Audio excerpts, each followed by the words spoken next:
driving through a rainstorm right now. Being careful. Thinking about what I'm doing. That's why I'm talking about it.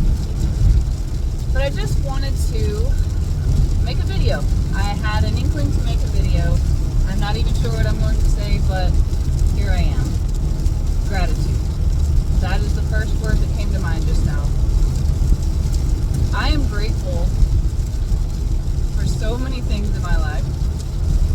And it's really easy to, well, I say it's really easy. Sometimes it's easy to sit down and make a list of a few things you're thankful for. There is a difference, however, in an attitude and a constant awareness of gratitude. I know it's cliche to say attitude of gratitude. I've heard that a lot.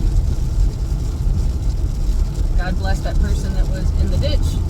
It's another thing I can be grateful for, that I am not down there. I am on the road, and I'm being careful on the road.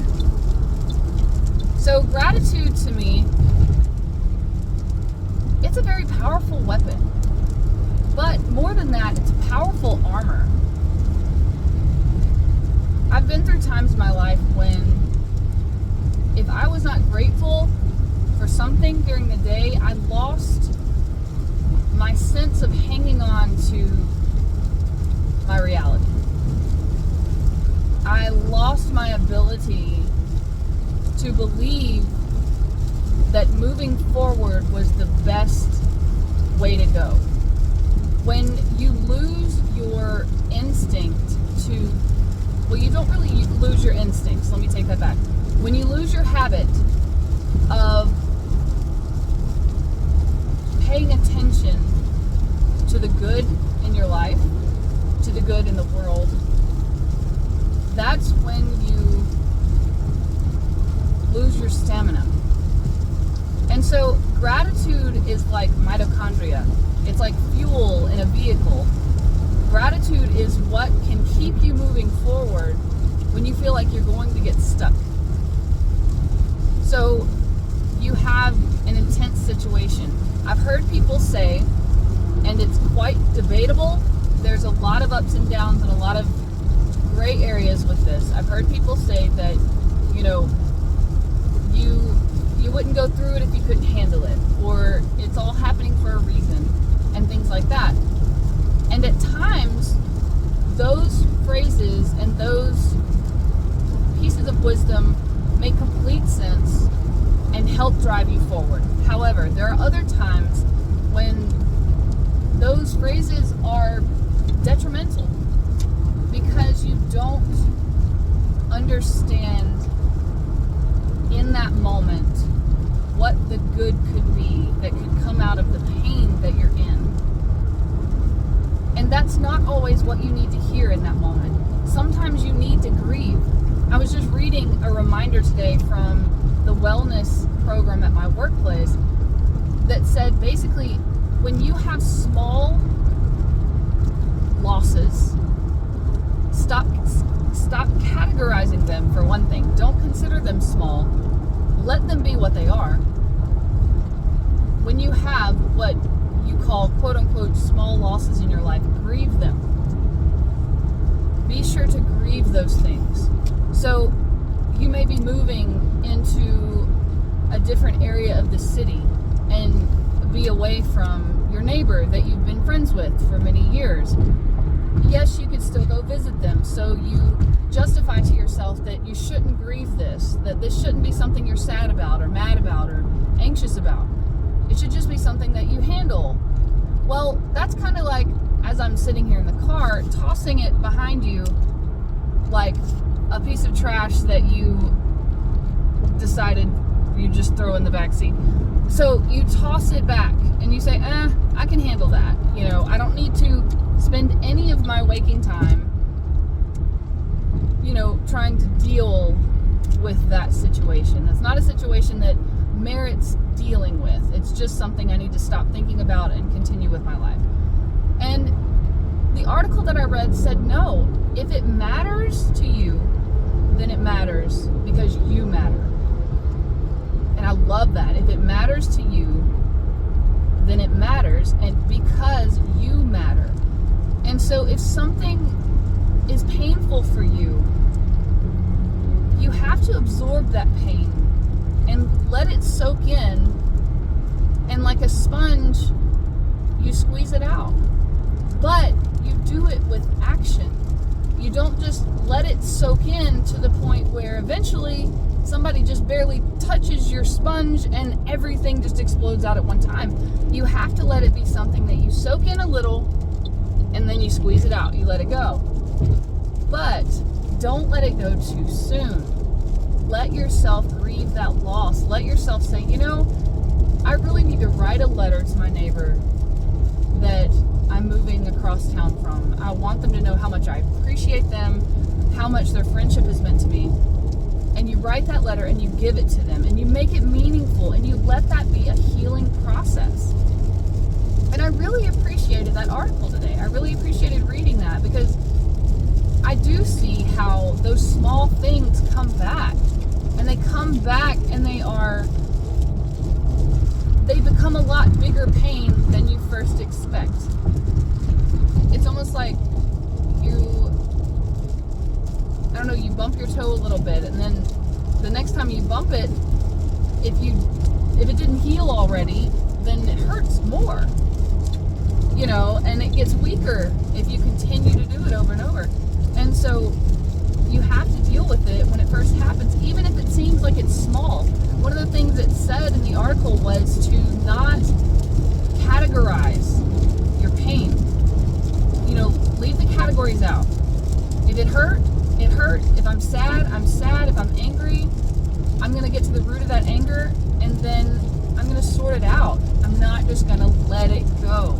That's something that my cousin actually mentioned to me the other day, was a lot of times we feel like if we're in some kind of dispute with someone, or if someone is trying to manipulate us, or someone is, acting negatively toward us somehow, that we feel like as the bigger person, we're just supposed to let it go. That's how we are the bigger person.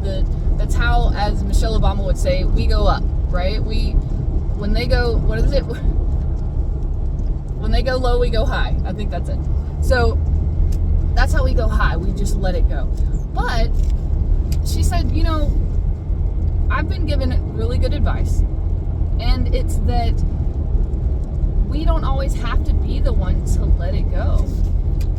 We need to process it. And sometimes processing it means talking to the person that has done something that, I don't want to say has hurt you, because I think that sometimes we allow ourselves to be hurt, and sometimes someone's actually like throwing daggers at us.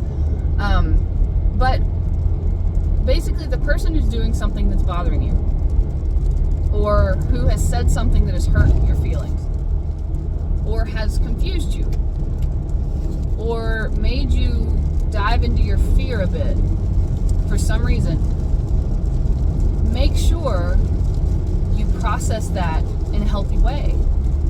Whether it's by talking to the person, it doesn't have to be an extremely long conversation or an intense debate or an argument. It can be something as simple as a sentence, a message, a question, something that opens that conversation enough for you to process and to be relieved of that burden that you otherwise would continue to carry while that person has walked away from it. You have to share that yoke. If it's something that involves both of you, and you realize that you're holding it, and you quote unquote let it go, but actually by letting it go, you're holding it in, right? If that's the situation, that's when you really have to consider, okay, what would help me heal from this? What would allow me to move forward? Sometimes you just gotta let it go. But not by letting it go and hoping the wind will blow it away, but by blowing it off yourself. Instead of this, and it falls, it's effort. Some kind of effort is put forth to make sure that I am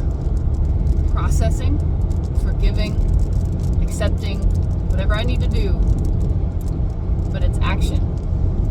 So that brings me back to gratitude, because gratitude is a tool that we can use to process things.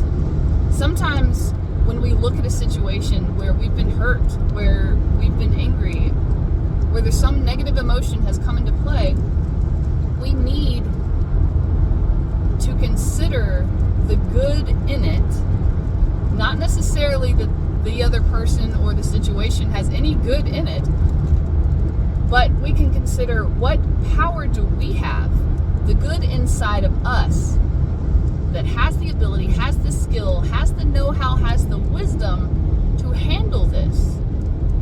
I'm grateful that I had the understanding that I am okay, I am good enough, so that when that person came at me with an insult, I was able to examine it and say, that's not true about me. You're throwing that dagger, but I'm dodging. I'm not taking that in. I'm not letting that embed into me because it's not the truth. And if it is the truth, I'm grateful that I can recognize the truth.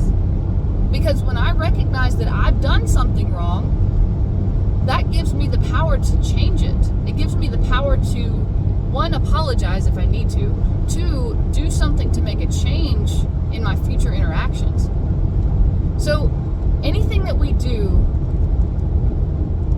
be it positive, be it a struggle, anything we go through, be it a happy time, a dark time, gratitude has power. And it may start off simple. It may be you're waking up and you're like, I'm grateful for the sunshine. I'm grateful for the rain because it waters the flowers. I'm grateful that I have fingers. Sometimes we can feel ridiculous. But sometimes, and this is the good stuff, when we realize just how much it's changing the way we think, just how much more power we have infused in ourselves because we have the ability to cling on to the good that surrounds us and that is inside of us. Because the more vines you hold on to that are good, the easier it is to swing over those insults and those hard times. Trust in that.